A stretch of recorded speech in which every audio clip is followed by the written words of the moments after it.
कभी ये सोचा है कि ये दुनिया जिसे हम देखते हैं, छूते हैं, महसूस करते हैं, शायद वैसी है ही नहीं जैसी दिखती है?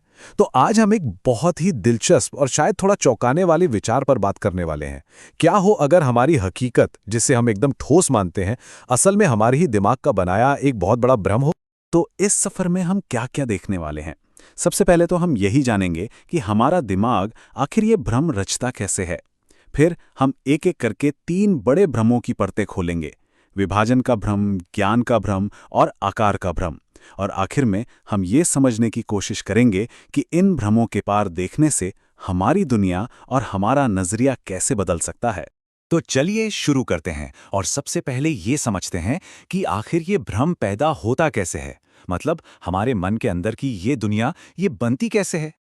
ये पूरा विचार एक बहुत ही पावरफुल स्टेटमेंट से शुरू होता है। हम हमारी खुद की बनाई एक काल्पनिक दुनिया में रहते हैं। सुनने में थोड़ा अजीब लग सकता है ना, पर चलिए इसका मतलब समझते हैं। असल में होता क्या है कि हम दुनिया को वैसी नहीं देखते जैसी वो है। हम उसे अपने विचारों और अपनी धारणाओं के एक फिल्टर से देखते हैं। कल्पना कीजिए जैसे किसी ने रंगीन चश्मा पहन रखा हो।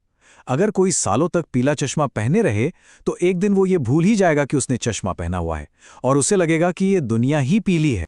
तो ये जो हमारी काल्पनिक दुनिया है ना, ये असल में 3 बड़े इल्यूजन्स या कह ले भ्रम पर टिकी हुई है। ये हैं विभाजन, सापेक्ष ज्ञान और आकार। तो चलिए अब एक-एक करके इन पर से पर्दा उठाते हैं। तो सबसे पहला भ्रम वो है विभाजन का। मतलब ये कि कैसे हम एक पूरी जुड़ी हुई हकीकत पर अपनी तरफ से लकीरें खींच देते हैं और उसे टुकड़ों में बांट देते हैं। एक पल के लिए सोचिए, जब कोई हवाई जहाज में बैठा हो और नीचे देख रहा हो, तो क्या उसे देशों के बीच की वो लकीरें, वो बॉर्डर दिखाई देते हैं? एक तरफ फ्लाइट की स्क्रीन पर नक्शा चल रहा होगा, जिस पर साफ-साफ देशों के नाम और उनकी सीमाएं बनी होंगी। पर दूसरी तरफ जब खिड़की से बाहर झांकेंगे, तो क्या दिखेगा? कोई लकीर नहीं, सिर्फ एक विशाल फैली हुई धरती। तो ये साबित क्या करता है?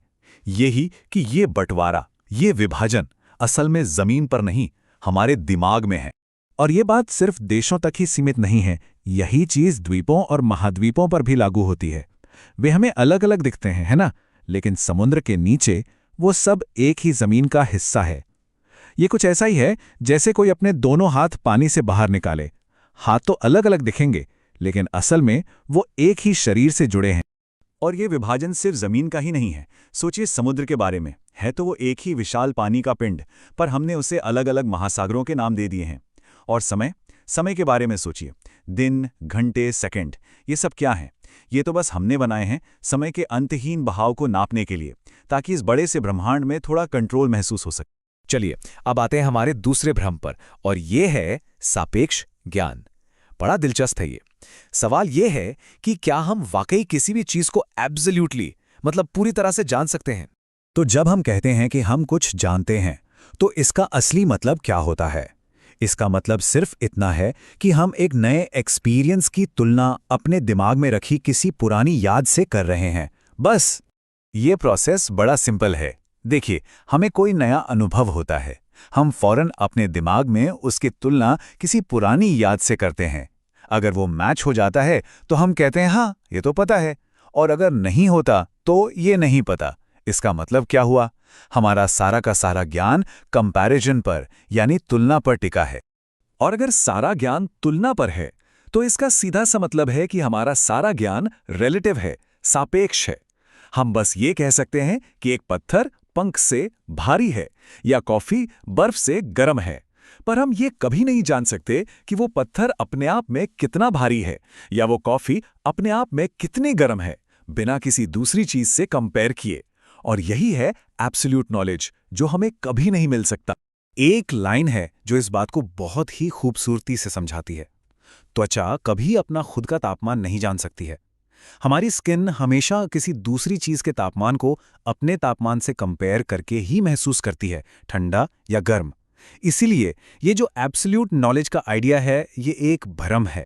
और अब आते हैं हमारे तीसरे और आखिरी भ्रम पर, आकार या फॉर्म। ये इस बारे में है कि कैसे हम कुछ काल्पनिक आकृतियों के सहारे अपनी पूरी दुनिया को बनाते और समझते हैं। देखिए, पूरी की पूरी ज्योमेट्री यानी रेखागणित एक बिंदु या पॉइंट से शुरू होती है। पर कभी सोचा है कि ये पॉइंट आखिर है क्या? ये सिर्फ एक आइडिया है, एक ऐसी जगह जिसका ना कोई साइज है ना कोई शेप। इसे ना देखा जा सकता है ना छुआ जा सकता है। ये बस एक कल्पना है। और फिर इसी काल्पनिक बिंदु से हम रेखाएं, ट्रायंगल्स, सर्कल्स ये सब बनाते हैं। पर एक मजेदार बात सोचिए, क्या कुदरत में, नेचर में कोई भी चीज एकदम सीधी या एकदम गोल होती है? नहीं। एक पेड़ की डाली हो या पहाड़ की चोटी, सब में थोड़ा बहुत टेढ़ा मेढ़ापन होता है। ये जो परफेक्ट शेप्स है ना, ये सिर्फ हमारे दिमाग में है। तो सवाल ये उठता है कि आखिर हम ऐसा करते ही क्यों हैं?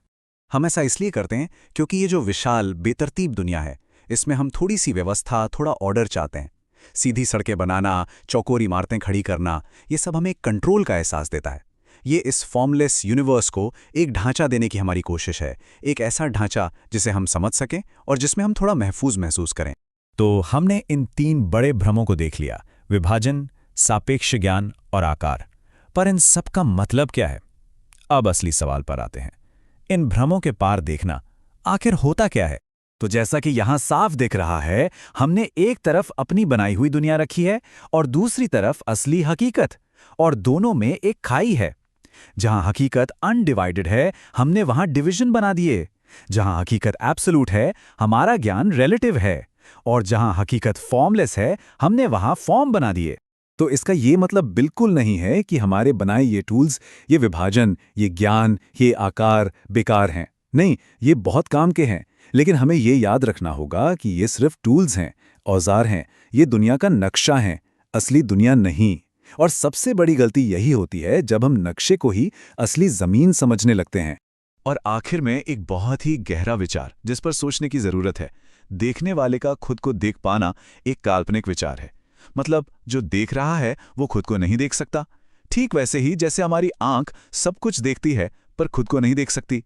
ये एक ऐसा विचार है जो हमें हमारी चेतना, हमारी कॉन्शियसनेस के बारे में सोचने पर मजबूर कर देता है। इस पर जरूर सोचिएगा।